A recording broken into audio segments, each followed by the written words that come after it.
حامدا ومصليا أما بعد قال الله تبارك وتعالى في القرآن المجيد أعوذ بالله من الشيطان الرجيم بسم الله الرحمن الرحيم إن الله لا يغير ما بقوم حتى يغيروا ما بأنفسهم صدق اللہ العظیم۔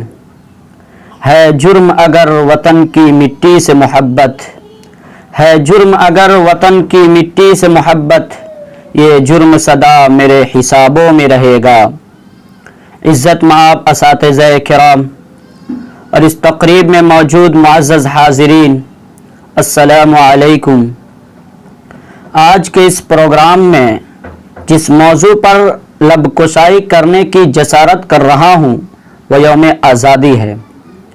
بزرگان محترم، کسے خبر نہیں کہ 1947 میں ہمارا ملک انگریزوں کے ناپاک چنگل سے آزاد ہوا اور یہاں کے بسنے والے سبھی رنگ و نسل کے لوگوں کو آزادی کی زندگی میسر آئی۔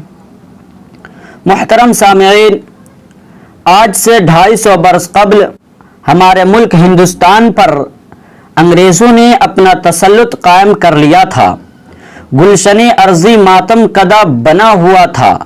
فضائے ہندوستانی پر ظلم و عدوان کی تیر و تار گھٹاؤں کی حکمرانی تھی۔ 1750 عیسوی تک پورا ملک انگریزی ایسٹ انڈیا کمپنی کا غلام ہو چکا تھا۔ 1750 عیسوی میں بنگال کے نواب سراج الدولہ کو اندازہ ہو گیا تھا کہ انگریز اس ملک میں تجارت کرنے نہیں آئے ہیں بلکہ اسے غلام بنانے آئے ہیں اور اس ملک کو لوٹنے آئے ہیں۔ لہٰذا ملک کے مختلف گوشوں میں جب اہل دانش کی آنکھیں کھلی تو انگریزوں کے خلاف عالم بغاوت بلند ہوا، احتجاج ہوئے، لوگ سڑکوں پر آئے تو انگریزوں نے انہیں مارنا اور گرفتار کرنا شروع کر دیا۔ انگریزوں کے خلاف آواز اٹھانے کا مطلب بڑا خطرناک ثابت ہونے لگا۔ پھر لوگوں نے خفیہ پلاننگ شروع کی۔ کچھ جماعتوں نے پرامن احتجاجات کا سلسلہ جاری کیا۔ جنگ و جدل کا دور چلا۔ ملک کے طول و عرض میں سینکڑوں میدان جنگ خون سے سرخ ہوئے۔ لاکھوں لوگوں کو تختہ دار پر چڑھا دیا گیا۔ ہزاروں علماء کرام کو آگ میں ڈال کر سزائے موت دی گئی۔ ماؤں کو بیوہ کر دیا گیا۔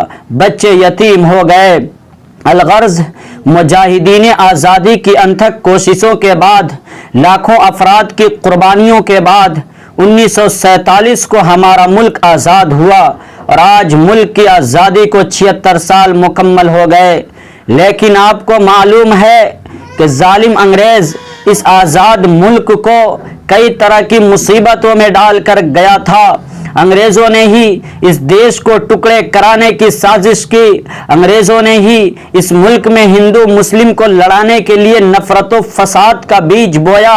انگریز تو چلے گئے لیکن اپنے بعد اپنے ہزاروں حمایت کاروں اور اس دیش کے غداروں کو چھوڑ گئے، جنہوں نے کل تک انگریزوں کے تلوے چاٹے تھے، چند پیسوں اور عہدوں کے لیے ظالم انگریزوں کا ساتھ دیا تھا، وہی بعد میں چل کر اس ملک کی پرامن فضا کے لیے زہر آلود وائرس بن گئے، دنگے کرواتے رہے، مسلمانوں کو آتنکوادی بتا کر ہندو بھائیوں کو ڈراتے رہے۔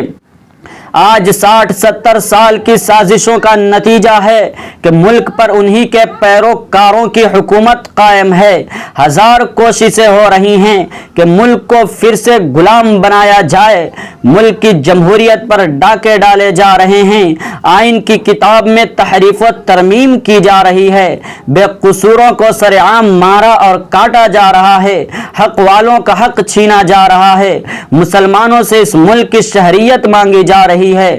یہ سب کچھ اس لیے ہو رہا ہے کہ اس آزاد دیش کو ہندو راشٹر بنا کر پھر ایک بار غلامی کی زنجیروں میں جکڑ دیا جائے، لیکن ان کا یہ ناپاک ارادہ کبھی پورا نہیں ہو سکتا، ان کا یہ خواب کبھی شرمندہ تعبیر نہیں ہو سکتا، اس لیے کہ اس ملک کا ہر باشندہ جمہوریت پسند ہے۔ اگر اس ملک کو غلامی کی طرف ڈھکیلا گیا تو اس دیش کا عقل مند ہندو، اس ملک کا امن پسند مسلمان، اس ملک کا انصاف پسند عیسائی اور اس دیش کا اتحاد پسند سکھ خاموش نہیں بیٹھے گا۔ اگر حکومت کی کرسیوں پر بیٹھنے والے سٹیزن شپ امینڈمنٹ ایکٹ لا کر، اگر وہ RTI میں تبدیلی کر کے، اگر وہ میڈیا پر قبضہ جما کر، اگر وہ دیش کے مشہور مقامات کو گروی رکھ کر، اگر سیکولر دیش میں ہندو راشٹر کی بات کر کے وہ اس خوش فہمی میں مبتلا ہیں کہ اب اس ملک کو غلام بنانا آسان ہے، تو یہ ان کی خام خیالی ہے، یہ ان کی غلط فہمی اور کھوٹی سوچ کا نتیجہ ہے۔ اس لیے کہ اب اس دیش کو غلام بنانا مشکل ہی نہیں، ناممکن ہے۔ یہ دیش آزاد تھا، آزاد ہے اور آزاد رہے گا۔ تم نے اگر اس دیش کی آزادی کے ساتھ کھلواڑ کیا تو نہ تم باقی رہو گے اور نہ تمہاری کرسیاں باقی رہیں گی۔ کب تلک آگ میں کھوئے گا زمانے کا خمیر، کب تلک آگ میں کھوئے گا زمانے کا خمیر، ظلم اور جبر کی یہ ریت چلے گی کب تک۔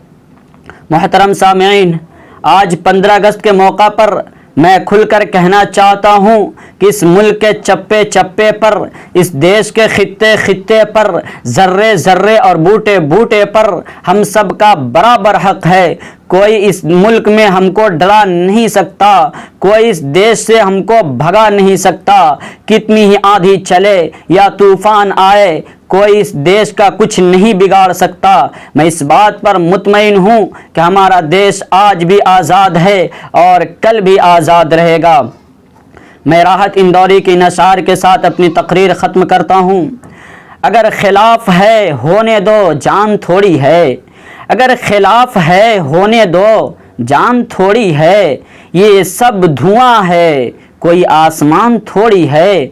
جو آج صاحب مسند ہیں کل نہیں ہوں گے، جو آج صاحب مسند ہے کل نہیں ہوں گے، کرایہ دار ہیں ذاتی مکان تھوڑی ہے۔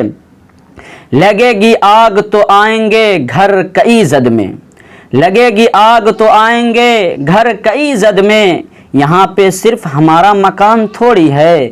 سبھی کا خون ہے شامل یہاں کی مٹی میں، سبھی کا خون ہے شامل یہاں کی مٹی میں، کسی کے باپ کا ہندوستان تھوڑی ہے۔